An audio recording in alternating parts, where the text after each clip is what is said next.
So here I am. 1 week away, I will become the Reverend Lara Campbell. Rev Lara, it kind of has a nice ring to it, doesn't it? It's been a really long journey to get to ordination, and there have been so many times on this path that I've thought that I wasn't going to finish. Times when I thought that I wasn't strong enough or didn't have enough courage, that I wasn't insightful enough, that I wasn't smart enough, and definitely times that I thought I wasn't going to be able to figure out how to pay for school. But each time that's happened, and every time I've doubted myself, something's happened in my life to help keep me on the track and the journey towards ordination. You know, growing up as a Unitarian Universalist kid, church was always important to me. It was kind of that place. It was that place where I could go and bring my whole self. I never thought at all about being a minister when I was a kid, and I had great ministers as role models, so that wasn't the reason. I just never pictured myself as a minister. I knew that being a Unitarian Universalist was a huge influence on my life, but I never thought it would bring me to this point. My undergraduate degree was full of a lot of stops and starts, times that I was working and times that I was in school and times that I was trying to do both at the same time. My degree focused on family social science and human sexuality, and that's where it became clear to me that being a Unitarian Universalist really provided me with something that was pretty special in my life. To have a chance as an adolescent to attend a comprehensive sexuality education program influenced how I felt about myself and how I wanted to teach the rest of the world that they could feel about themselves around sexuality issues. My UU attendance while I was an undergrad was much like my undergrad. There were a lot of stops and starts. So when I started my graduate degree, I decided that going to church was going to become a priority. And it did. It was where I spent most of my time when I wasn't doing my studies. I got involved in teaching religious education. I became a part of the young adult group. I was active in that congregation, doing lots of different things. When I finished my master's degree and kept moving on towards my PhD, a little voice inside of me started to say things like, have you noticed how much time and energy you're putting into church? And you're really getting a lot out of this church thing.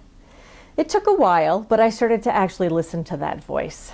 And I ended up leaving the PhD program because what I thought was my calling of tenure track faculty, it became clear that that was not my calling. I was being called to work in a UU congregation. I had no idea what I was going to learn about congregational life and what I was going to learn about myself in the process.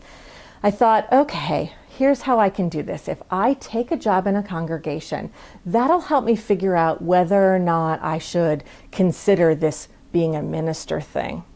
So I took a job, moved across the country, lived in a congregant's basement, and worked as a youth advisor and RE assistant for a church.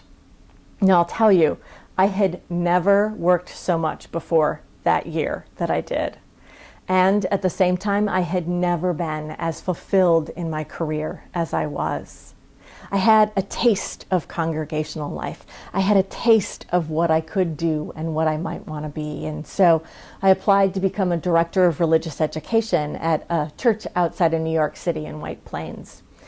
That first morning, being introduced to the congregation as the director of religious education, I found my place. I found my space. I found my home.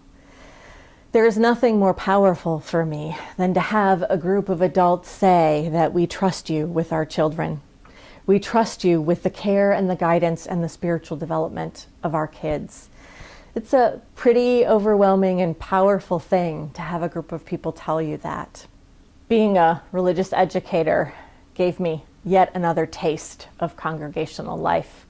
And after 4 years of being there, I decided that it was time to listen to that voice that was calling me to seminary. Thankfully, the congregation I was serving decided that they would support me in that process. I worked full-time while going to school. I used my study time, my vacation time, and sabbatical time for classes. I brought back as much as I could from my seminary experiences to my work as a religious educator, and they walked with me in that process. So after 9 years of serving that congregation as their religious educator, it was time.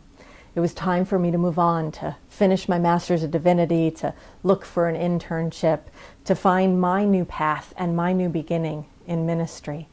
And it was time for them to find a new beginning too, to start a new era of religious education for their program.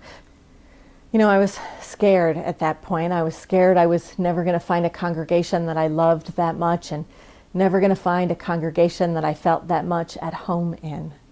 But I found not only one congregation, but two, and that has been a blessing. Working at the Church of the Larger Fellowship and the UU Fellowship of Northern Westchester, I've found inside of myself a strength that I didn't know existed. I developed skills that I didn't think I had, and I've had amazing supervisors, wonderful coworkers and colleagues, and absolutely phenomenally dedicated congregants.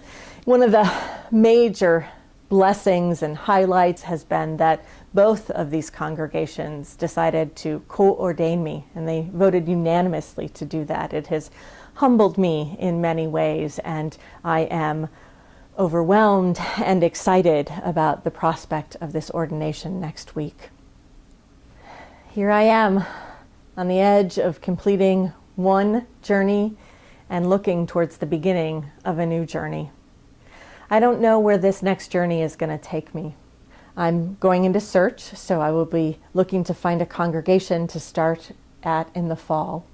I'll be with Church of the Larger Fellowship for the next 6 months, and also with the UU Fellowship of Northern Westchester. But after that, I'm not sure what this gig is going to look like. So ironically, one of the things that I have learned on this journey, on this path to ordination, on this call to ministry, is probably something that I learned growing up in the UU congregation in Duluth, Minnesota. And that is that Unitarian Universalism is in my heart, it's in my soul. It's part of who I am and how I see the world. It's something that I'll take with me no matter where I'll go.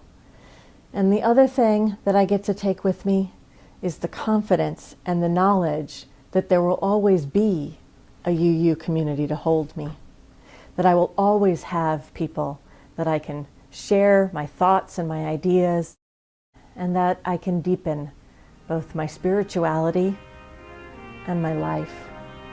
Thank you.